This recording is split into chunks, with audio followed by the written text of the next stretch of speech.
Here's another example of workplace psychological abuse. That is when managers pit coworkers against one another. Case in point, the former President Barack Obama was running for president. The producers of the show called our news director in Indianapolis, NBC station, which is where I worked, invited one of our anchors to be on the show with Dan Rather. So the news director called me into the office and said, I want you to go. I sat there as I was listening. I was like, okay, tell me a little bit more about it. What's the whole point? Blah, blah, blah, blah. And it was just talking about what are the issues that were relevant to Indiana. And I said, okay, so as he's talking, I'm listening and I'm thinking, oh, wow, what a great opportunity. Dan Rather, one of my journalism heroes. And I thought it was such an honor to be invited to be on the show. Chris Matthews, what an honor. Thinking in my head, of course I want to go. But do you know what he did to try to entice me, if you will?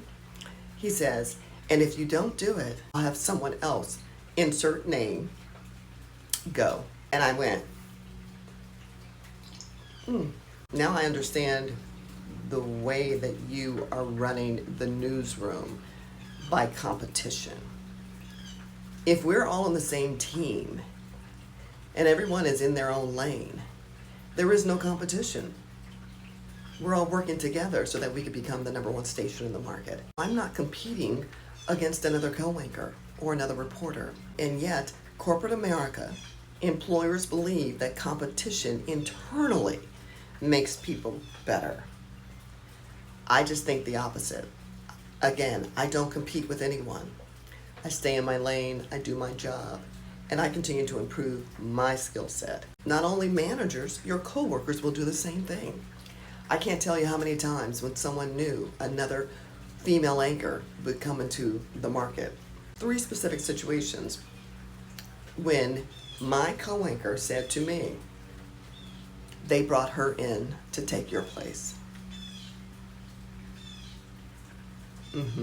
I'll never forget it. So those are some of the psychological games that even your coworkers will play against you. Your managers might use it to try to make you better, they believe. Your coworkers will use it as a way to get into your head so that you begin to become less productive because they have an agenda as well.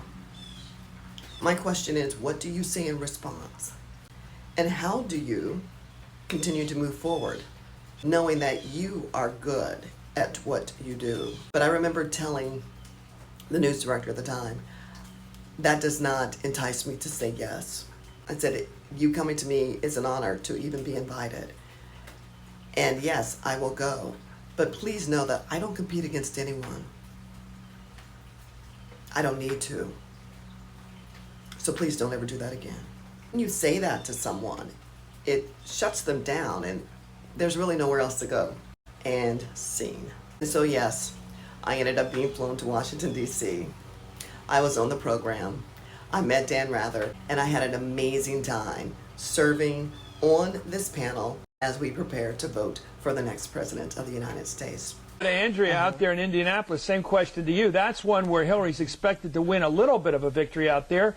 Where's it look like in terms of the impact of the Reverend right there? Well, it's really difficult to tell right now what kind of impact is being had based on the comments that Jeremiah Wright said. I know I've interviewed Obama over the last few weeks, and of course he has been out there distancing himself from his relationship with Jeremiah Wright. And when you talk to voters in Indiana, they are more concerned about the issues. This is not something that people are talking about. I mean, they're talking about it at the water coolers, of course, in the barbershops and the grocery stores, but in terms of how it's going to affect their vote next Tuesday, it's really difficult to tell. They're more concerned about jobs, they're more concerned about the economy coming back, they're more concerned about the war in Iraq. They want to talk about the real issues that affect us in Indiana. So we don't know if this is actually going to play a role. 4 months later, I went back to D.C.